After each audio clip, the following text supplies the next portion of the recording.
So here we are with another video. Today, this video is going to be what makes us different. What can you expect if you have a first appointment with us? What does it look like? And what are common questions that people don't know? Maybe what to ask.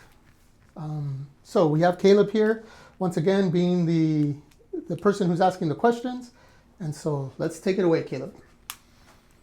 Okay, so if I was scrolling on Instagram and I came across 5 ads for 5 different advisors and you were one of them, why would I be lucky to click on your ad? Ooh, why would you be lucky? Well, because it's me.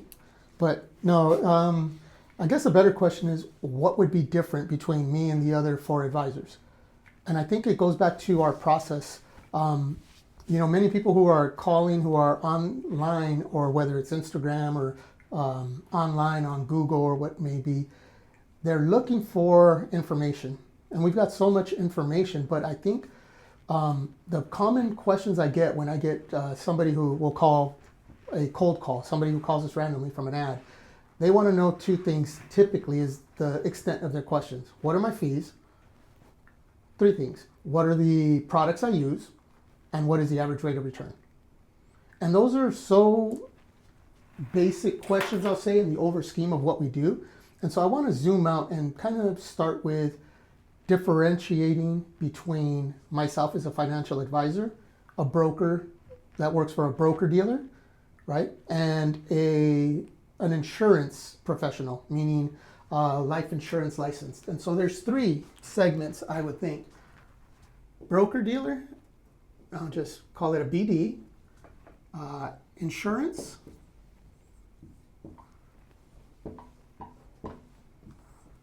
hope that's dark enough, and I'll just call it FA, financial advisor, right? So broker dealer. Broker dealers typically are transactional. That's not good. Transactional. Meaning, you call them, they want to sell you a product, an investment. They want to say, okay, you've got X amount, 400, 500,000. I can help you get that from 400 to 500,000 to 700, whatever it may be. And they're going to share with you maybe some mutual funds, some ETFs, maybe some stocks, but it's very, very transactional, right?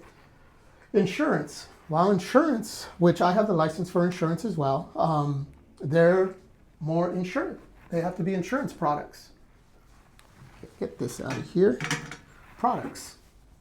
What kind of products are insurance agents using? Long-term care? Annuities? Life insurance, right? Within that scope. Now, financial advising, what we do, completely different. This is more relationship. Relationship, meaning there's a whole lot of things that clients or potential clients don't understand when it comes to the retirement planning process maybe, and who is better to give you advice for certain stages. Financial advising, the word advising, actually is part of it. We come up with a comprehensive financial plan and we advise our clients how to invest for retirement, how to invest for whatever planning they want. So it's definitely more well-rounded or more robust. And so let me explain what I mean. So we have clients that have retired as early as 52, and I believe our client right now that's the oldest is about 84. So when we look at that, we look at an average person, right? We'll call it client 1. Client 1. They probably own a home, so we'll call it real estate. They probably have a mortgage, right? This is just building out a typical profile. They've got a 401. They've got auto and home insurance. They've got maybe life insurance. They've got maybe IRA. Could even be an annuity. We'll just call it both.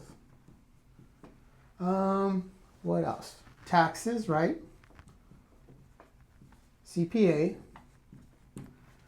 Maybe they've got a trust, a living trust, which is estate. And if they're approaching retirement, they're looking at Social Security, looking at Medicare. What else am I missing on here? Real estate, mortgage, 401, auto, life, IRA, outside of their 401, taxes, trust, Social Security, Medicare. Okay, we'll just say that's basically it, right? Oh yeah. So this is what an ideal client, not an ideal, I'm sorry. This is what a typical person getting close to retirement has, right? So when you look at this, each one of these areas has somebody who's an expert on that, right? There's not one expert in all of this. And so with real estate, it may be, we'll just go Century 21. Mortgage, it could be, what's a mortgage company, Caleb, that you could think of? I'm drawing a blank. Keep wanting to say D&J Mortgage, but... that's a broker, but let's just say Rocket Mortgage, for the lack of a better term right now. 401k is managed through Fidelity at Work. Let's say their home insurance is through Farmers and Auto, right? We've got Farmers. Life insurance, it could be... State Farm. Okay, State Farm, right? Their annuity, their IRA may just be an independent, just one-off, they just got that. Taxes, right? Their accountant. Estate planning is their estate attorney, right? Social Security, they go to the office. They don't have anybody. Medicare, it could be online. Long-term care, it could be, once again, just an agent. So, this is what the average person has, typically, right? They have a bunch of advisors. But the question I always have asked is, when it comes to retirement planning, who is the head? Who is the lead advisor? Most people just think Fidelity. But what we've seen time and time again, when people come in and they're getting close to retirement, you ask them, yeah, how long have you had Fidelity as your 401? 20, 30 years. Well, does your advisor understand what you're planning for, what your retirement looks like? No, I meet with them maybe once a year, maybe at a Starbucks if I'm lucky, 5-10 minutes, because he has to service all of those employees within that business, right? Sometimes it's an online conversation. And so let's say they're thinking of downsizing or they're thinking of buying a real estate. What is the probability that this agent for Century 21 is going to ask them, what does your retirement look like? What is your budget in retirement? What are your income needs in retirement? What is your income plan in retirement? How does it look? How is it going to impact that? What are the chances that a Social Security person is going to ask them, hey, this is the best time for you to draw Social because we can draw Social from 62 to 70. How does that impact your retirement? How does that impact your cash flow on a monthly basis, right? So all of these things, if you don't have one head, everybody's doing their own thing, and by not trying to throw shade, I'm not trying to downplay it, but a real estate agent, they're commission-based. They only care about selling a house. Why? Because that's how they put, food on the table. Mortgage, same thing. Long-term care, same thing, right? Social Security, they're hourly. That's their job. All of these are individual, so they're not looking. So there's plenty of blind spots that are happening as people are planning for their retirement. So what do we do that's a little bit different? This is why it's not a 15-minute conversation. Client 2, our clients, we start asking, what is your mortgage? Is it a 15-year? Is it a 30-year? What are your goals? What do you want to do with this house? Do you want to pay it off? Do you want to just make it so that you can afford the payment? Right now we've got people that have 2.5% interest rates. They're not looking to pay it off, more than likely. If you're paying 2.5% for a 15-year or a 30-year, that's almost what we call free money. Why would you pay it off? So most people are carrying mortgages. They want to sell their home. Okay, how is that going to impact your finances in retirement? We got to take that into consideration. Where are you going to live? Is it out of state? Is it downsizing? We review their homeowners. This is one that many people miss. And it's the biggest risk I see as far as liability concerns with somebody's net worth. You know, it's not uncommon for us to see, right? A net worth of $1 million, over $1 million, $1.5 million. And then as a service to our clients, we ask them, hey, can we see your auto and your homeowner's insurance? And when we look at it, we've seen what? State minimums, which in here in California, it's $15,000, $30,000 per occurrence. Well, what does that mean? If you have a net worth of $1 million, you get in an accident, somebody gets hurt, State Farm or whoever this is, Farmers, is going to pay out the coverage you have for liability, whether it's $15,000 or $30,000. The rest of it is on you to pay. So this is something that we look at, right?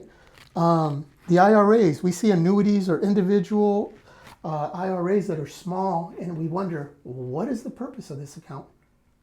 I don't know, I just had the guy at AAA or the guy at Farmers sell me this annuity, but does it have a place within the context of their overall plan for retirement? Probably not. So with us, we start looking at all of these things. Do they have enough life insurance? What is that IRA that's outside of your 401k? Is your 401k getting set up for transition into retirement, or is it just the same way it was 20 years ago? You know, and most people have a time clock, internal time clock, their spidey senses, we'll call it, that tell them something doesn't feel right.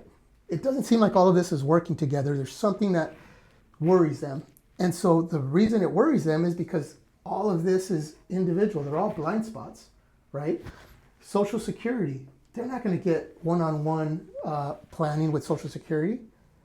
Medicare, we see this is huge, right? IRMA. Very few people are aware of what this is. That's a 2-year look back to see what is your joint income for your household. It's going to affect your Medicare at age 65 if you retire at 65, right? And the surprise people get is, wait a minute, I never even knew what this was. And that's a 2-year look back. So if you're on a fixed income and your advisor or the person managing your 401 hasn't talked to you about it, how are you going to know to plan for this? Now, some people, what do? They spend all their time online looking all this stuff up, trying to get all the information, whether it's through ChatGPT, AI, or just Googling, right? But what are the chances that they're going to get the right information for their specific plan? What do you think? Not very high. Yeah, it's not very high. Or let's say they do get the right information, the right answers. What's another concern about that? So you have to do everything themselves. How long would that take? Days, weeks. Yeah, and so this is where the difference between a broker-dealer, right, transactional, just looking at fees and returns, an insurance agent who can't do investments, right, or your 401k person, okay, maybe as you start approaching retirement, now you need someone who's looking out for all of these and putting a plan together, incorporating all of these areas to ensure that there's not going to be any surprises that you didn't think of, that you had no idea. And so this is an overview of what is the difference between a financial advisor and a broker-dealer. Right? So what other question would you have for me? So if we were to come in and meet for the first time, how would your process be different than any other financial advisor? Because I know you talk about how you're not just chasing returns. Mm-hmm. How would our relationship be different? So I think the first appointment, which is what we call typically is the discovery, right? It's the discovery, meaning getting to know who you are, what you want, what your goals are, what your concerns are. I think that's the most important to the entire planning process, because it's going to set the foundation, the tone, the expectations, all of it for what you want your plan to look like. And because I am independent, I actually position it this way. It's an opportunity, like an interview, for you to interview me to see if I'm somebody that you would want to work with.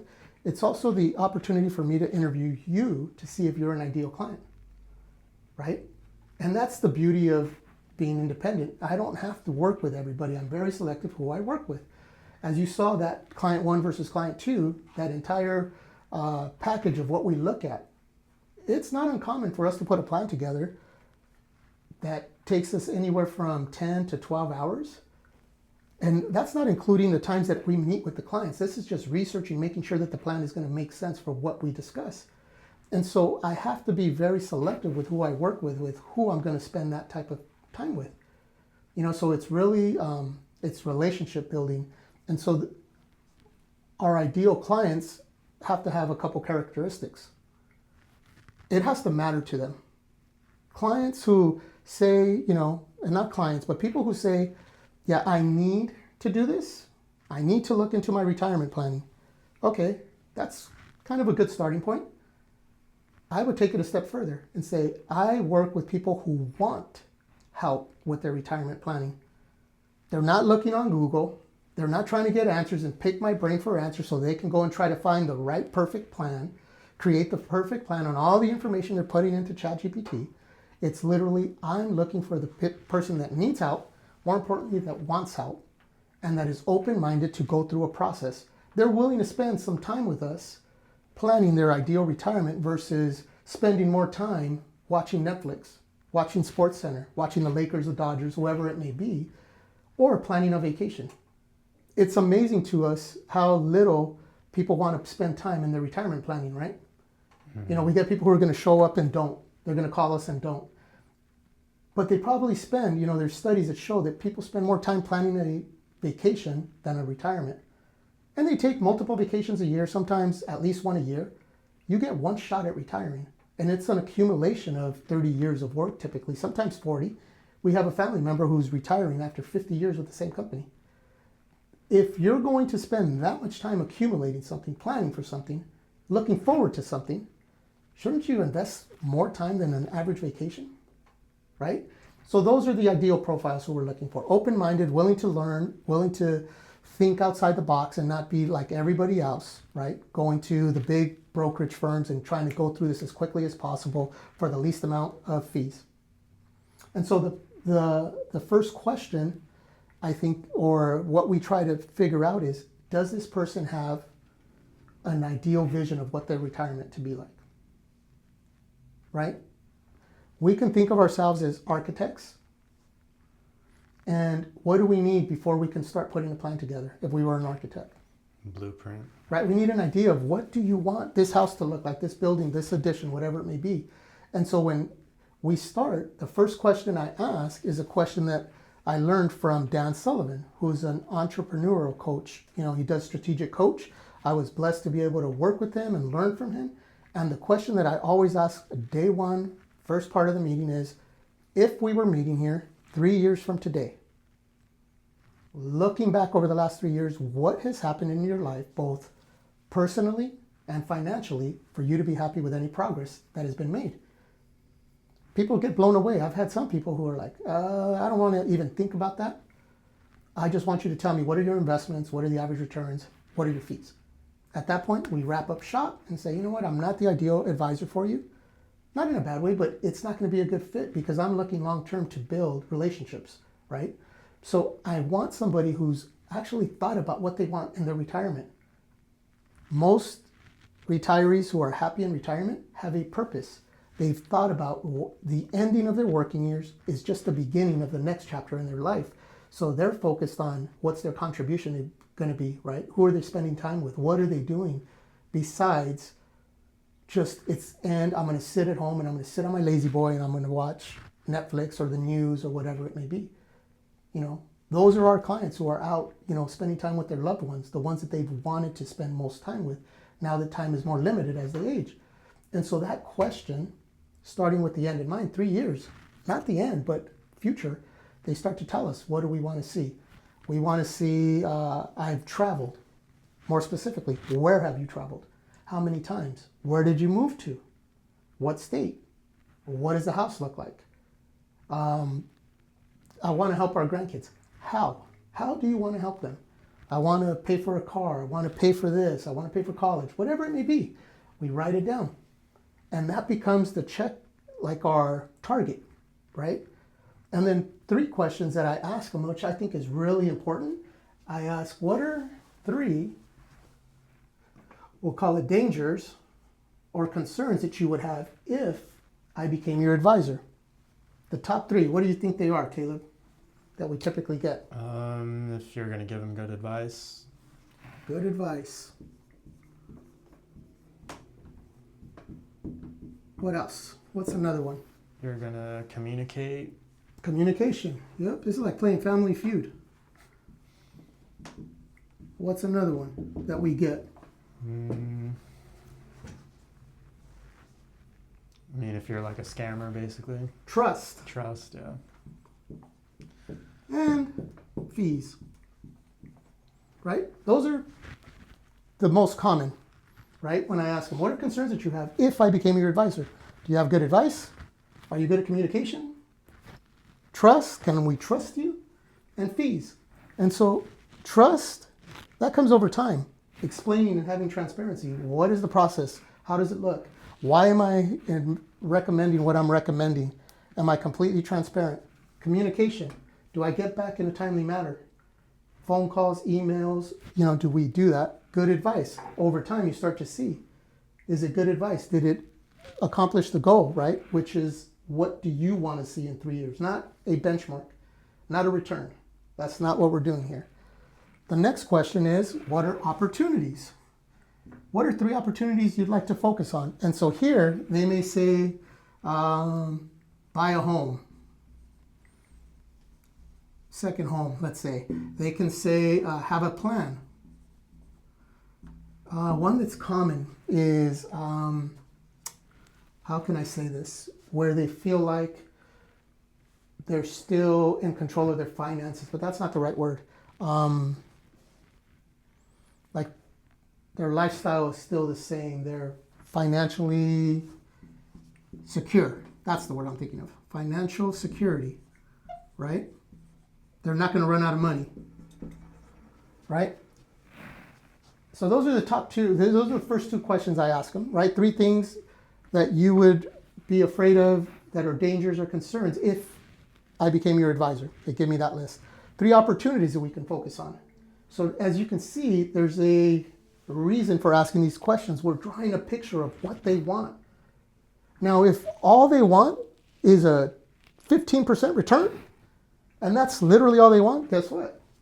They're not my ideal client. I'm not the advisor for them. I'm not going to promise them something I can't control. Right? And then the last one, I kind of change it up. It's an S. This stands for strengths.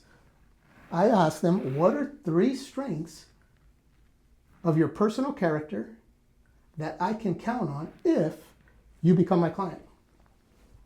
This one throws them for a loop also, because nobody's ever asked them, right? And they'll say things like honest. What else, Caleb? What's another one that we get? Hardworking. Yep, hardworking. Communicate. Communication.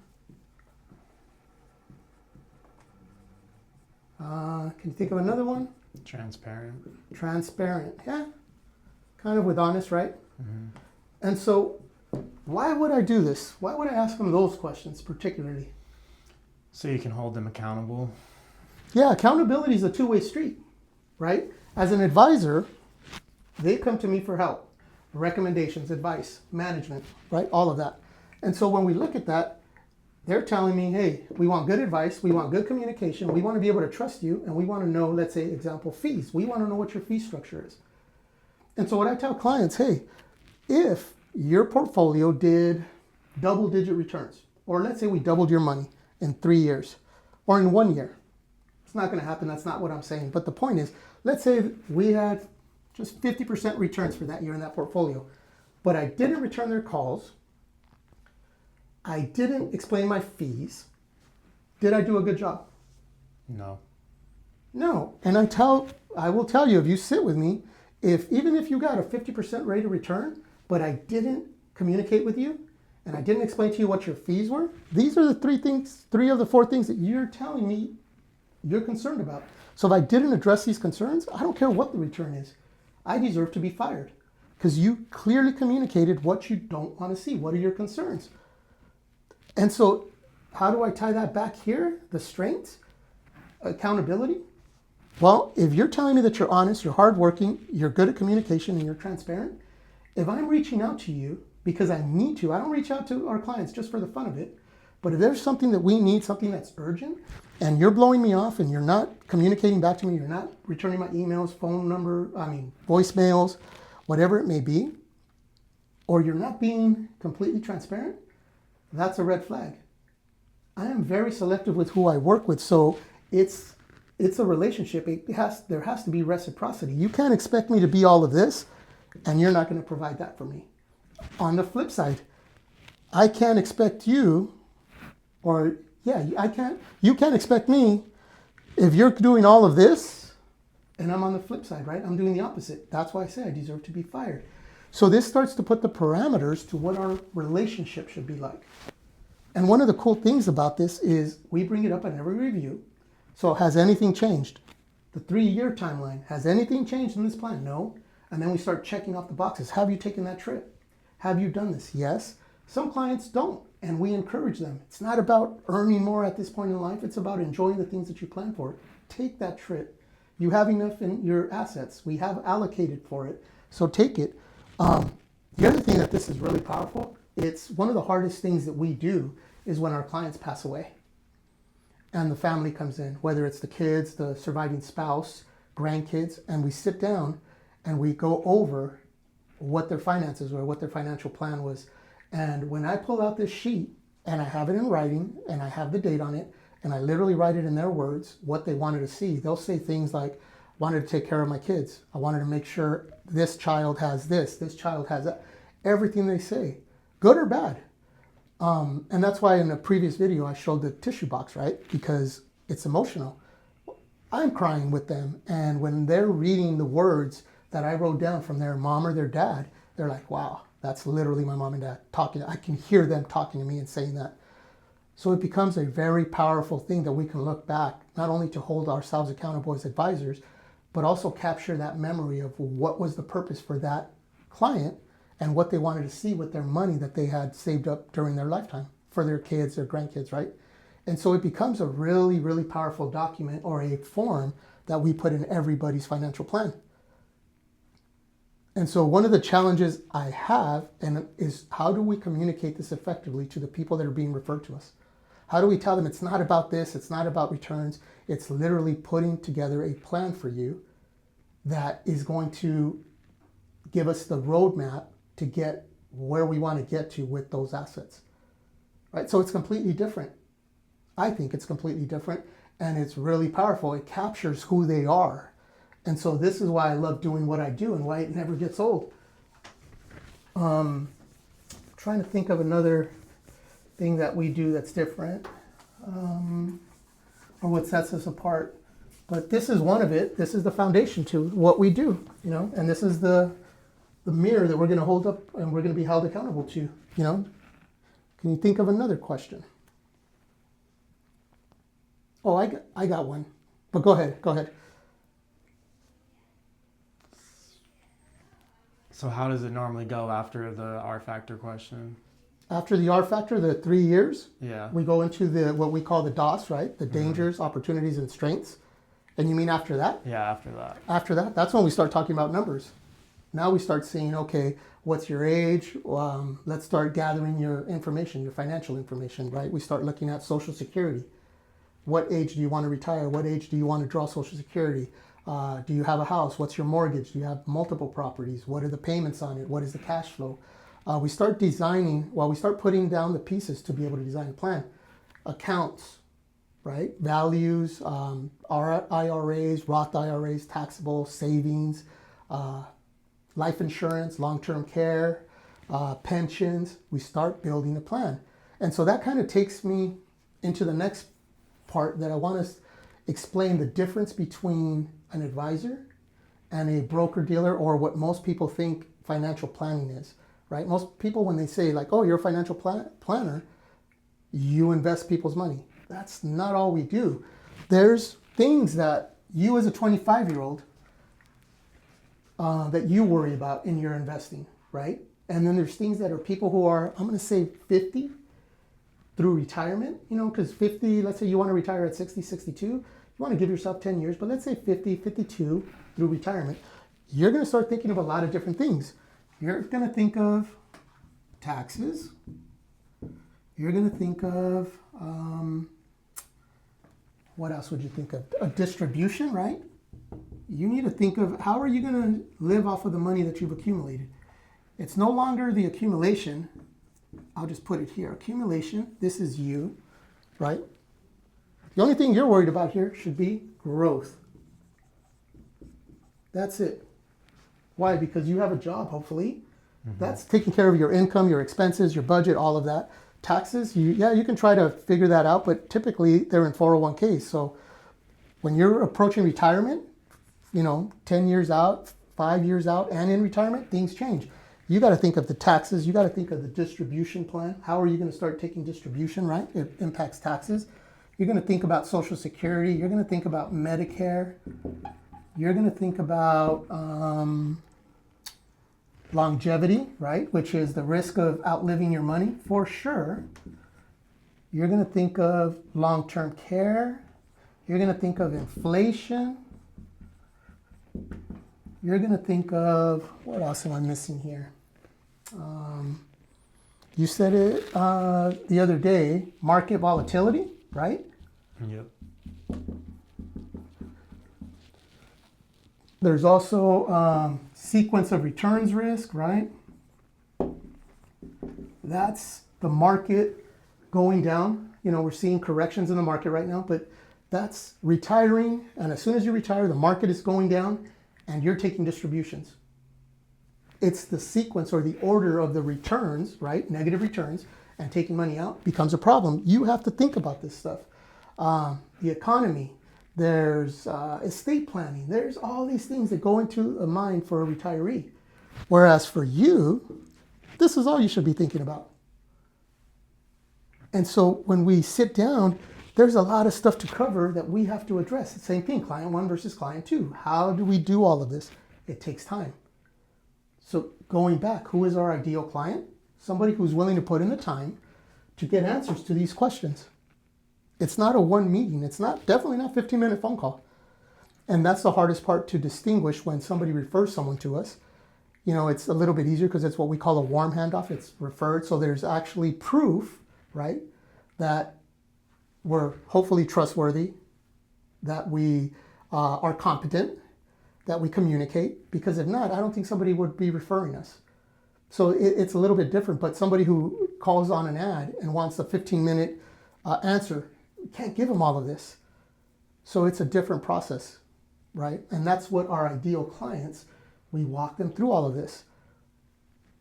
It also makes me think of, you go to these big box firms, whichever, I'm not saying they're bad, but the whole process is backwards or just not good. If you think about it, you've worked for 30 years, accumulated X amount. Blood, sweat, and tears, sacrifices, all of that. You go to somebody, and the typical process, the way it works is you go in the first meeting, you have maybe an hour, if you're lucky, to talk to that person. That person's going to do the basic, what we call fact finding, what I just mentioned. Account sizes, blah, blah, blah, all that stuff. Age, risk tolerance. You're going to schedule a meeting to meet with them probably within 3 days. Maybe 5 days if you're lucky. And what are they going to do when you come back?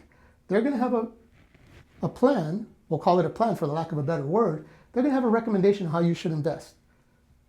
And because they're in a big box firm, they got a big building, fancy lights, all that. Everybody knows they spend billions on marketing, right? Whether it's Super Bowl, just regular commercials. And you're going to hand over your life savings to them without getting anything in writing. Meaning this is the plan, this is how it's going to be broken down, this is the purpose of it. You're not going to know their investment philosophy. You're not going to know how long they're going to be at that firm and how you're going to be able to explain what they're investing in. And because they're at these big companies and because everybody is programmed to do it, you're going to hand over your life savings. And you're not going to be better off for it because you're not going to know what are you investing in, how does it work, and why is it in your portfolio? And so what we do differently is we slow it down, right? First meeting, all of that information. Second meeting, recommendation. Does it make sense in the process that as we're going, we're teaching? That's building trust. That's transparency, right? That's confidence in the plan that we're putting together. Second meeting is the recommendation. If everything is good, the third meeting is the implementation, right? We also can call it the ABCs. Audit, right? We're going to see what you have. Build, we're going to put the recommendation together, and then we're going to complete it. We're going to put the plan together, make the changes, fill out the forms, transfer rollovers, whatever it may be. But before we do that, we're going to take the time to understand, what do you want to see in 3 years? What do you want to see in your retirement? What don't you want to see? What are your concerns, your fears, the things that you're worried about? What are the 3 top opportunities? And then I'm going to ask you, it's an interview process, right? I'm going to ask you, what are the 3 strengths of your character that I can count on? All of those things create that relationship where when our clients refer us, they're not referring us because we got the highest returns. They're referring us because their life and retirement is awesome. And it's crazy because people see how they live in retirement and they're happy and they get referred, and yet they don't believe, or they think there's something in it for them. We can't pay referral fees. We don't do any of that. It's literally word to mouth. And we built this business with quality relationships, and just, this is our process. And I think it really is important to understand what sets us apart, what makes us different than the big box firms, And so thinking of this is the most rewarding part of the job, is to be able to build something for our clients and then to see them, we live vicariously through them. We see where they travel. We see where they buy their homes. We go visit them, clients in Texas, Michigan. We see Idaho. We see what their vision is coming to life, and we're a part of it. That's humbling. And then on the flip side, when somebody passes, like our clients do, when we get to build relationships with the kids and the grandkids, that becomes humbling, and it's just a different feel. It takes time to build that, but it takes time on both ends. It's also the client. The client has to be willing to spend time and learn certain things with us. But this is why we do what we do. We talk about quality of life, right? Quality of life. You get a better quality of life when you get more information. You do the things that you wanted to do, that you've dreamed of, versus doing the things that you have to do. And so we've got choices, who you work with, how you work. And so all of that, I think, makes it so rewarding for us. I have the best clients that I could possibly ask for. Not one of them do I dread seeing them and speaking with them. Why? Because we're very selective with who we work with. And it has to be a fit. So I think that's a good video for today. I hope that gives you a kind of look behind the scenes, what you can expect if you get referred to us. If you would like to set up a time to call, click down on the link below and we will set up a 15-minute phone call to talk to you and answer some questions.